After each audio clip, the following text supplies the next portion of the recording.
పెద్దలు లింగంనేని శివప్రసాద్ గారు నాకు తెలిసి మొన్న వైసీపీ పార్టీలోకి వెళ్ళారు.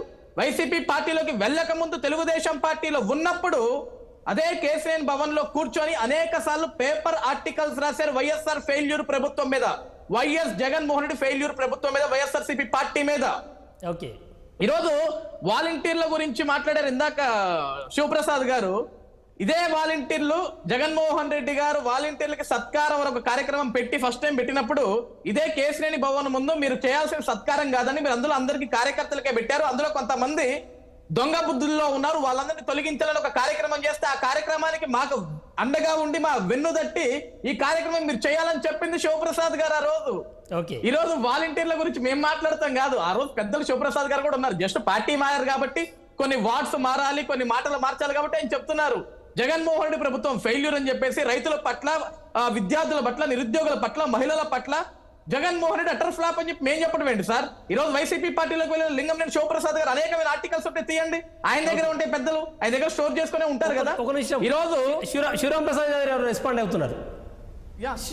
శివరాం ప్రసాద్ గారు, అజయ్ గారికి ఒకటి తెలియదు.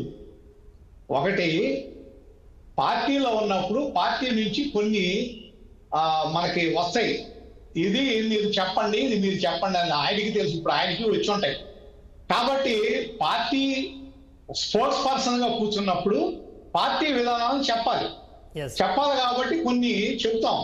అయితే ఇక్కడ ఒకటి, వాలంటీర్ల గురించి మాట్లాడుతున్నారు కదా, వాలంటీర్ల గురించి చేయమని చెప్పింది ఎవరు? చంద్రబాబు నాయుడు గారు కదా. ఆ వ్యవస్థని ఈ విధంగా చేయమని చెప్పింది ఎవరు? చంద్రబాబు నాయుడు గారు కదా. ఆ వ్యవస్థని బద్నాం చేయండి అని చెప్పింది ఎవరు? చంద్రబాబు నాయుడు గారు కదా. ఎన్ని వాట్సాప్ మెసేజ్లు వచ్చి ఎన్ని ఇది వచ్చినాయి. మరి ఇన్ని చెప్తున్న వాళ్ళు ఇటువంటి ప్రచారాలు ఎందుకు చేస్తున్నారని చంద్రబాబు నాయుడు గారిని అడగలేదే. ఇదే ప్రశ్న చంద్రబాబు నాయుడు గారిని అడగండి. మోడీ గారిని ఈ దేశంలోనే ఉండడానికి అనర్హుడు అని చెప్పి ఇవాళ ఆయన్ని విశ్వగురు అని మన పొగిడాడంటే ఆయన అడగండి ముందెళ్ళి. ఎందుకు మీరు మా నాయకుడు కదా, ఎందుకు మాట మధ్యమని ఆయన అడగండి. ఏదో మనం మారిపోయాం కదా అని చెప్పి ఏదో అనుకుని అజయ్ గారు, మీరు గురించి మాట్లాడేది కనుక మీ క్లారిఫికేషన్